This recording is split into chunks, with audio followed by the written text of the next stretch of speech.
યુવા પેઢી લગભગ પોતાનો ત્રીજો ભાગ જીવનનો ત્રીજો ભાગ કમાવા પાછળ ખર્ચ કરે છે. ખૂબ મહેનત કરીને સફળતાપૂર્વક ઘણા બધા પૈસા કમાય છે. તેની આવડત અને ટેલેન્ટથી ઘણું કમાય છે. પણ એ કમાયા પછી પૈસાને કઈ રીતે વાપરવા એ વિશે અજ્ઞાન છે. યુવા પેઢીને ખાસ કહેવાનું, સમજાવવાનું કે રૂપિયાને વાપરવાના પણ નિયમો છે. હું વારંવાર આ વાતનો ઉલ્લેખ કરું છું યુવાનો માટે કે પોતાની આવકમાંથી એક ભાગ શુભ ખાતામાં વાપરવા માટે છોડવો જ જોઈએ. એનું મહત્ત્વ પછી ક્યારેક કહીશ, પણ એક ભાગ તમને પસંદ પડે એટલો 2% લઈને 20% સુધી જે ભાવ આવે તે પ્રમાણે છોડવો જ જોઈએ. ત્યાર પછી આવક, ખર્ચા, બચત અને રોકાણ. ખાલી કમાવવું એ મહત્ત્વનું નથી. સમજજો, ખાલી રૂપિયા કમાવવા બહુ સહેલા છે. એને વાપરવા એનાથી પણ વધારે સહેલા છે.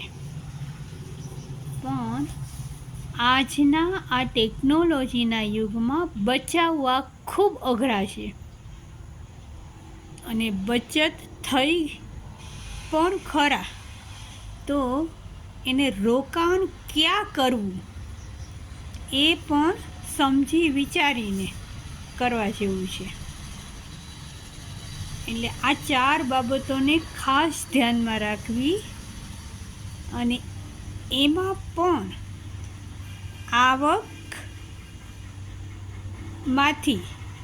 એક ભાગ બચતનો કાઢી લીધા પછી જ ખર્ચા કરવા.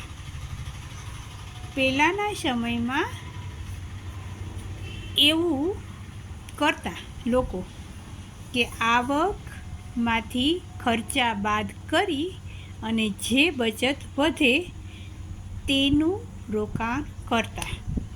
પણ એ સમયે જરૂરિયાત ઓછી હતી અને મોજ શોખના સાધનો તો આજના જેવા હતા જ નહીં, બિલકુલ જ. આજે તો આવકનો મોટો ભાગ મોજ શોખમાં જ વપરાય છે.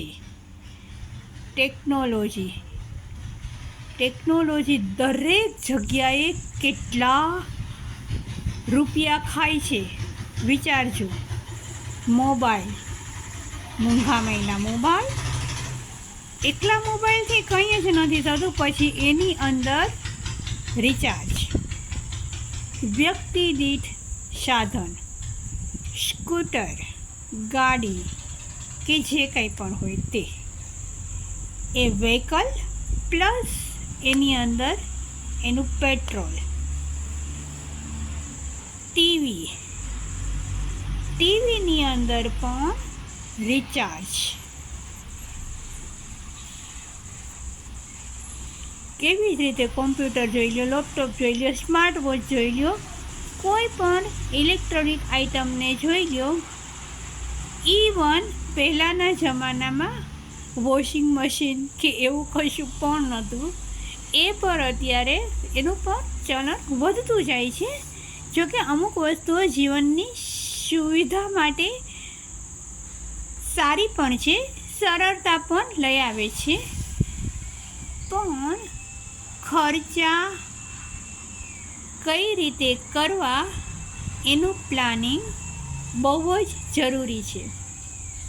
આવકમાંથી એક ભાગ બચતનો કાઢી અને પછી જે વધે તેને જ ખર્ચ કરો.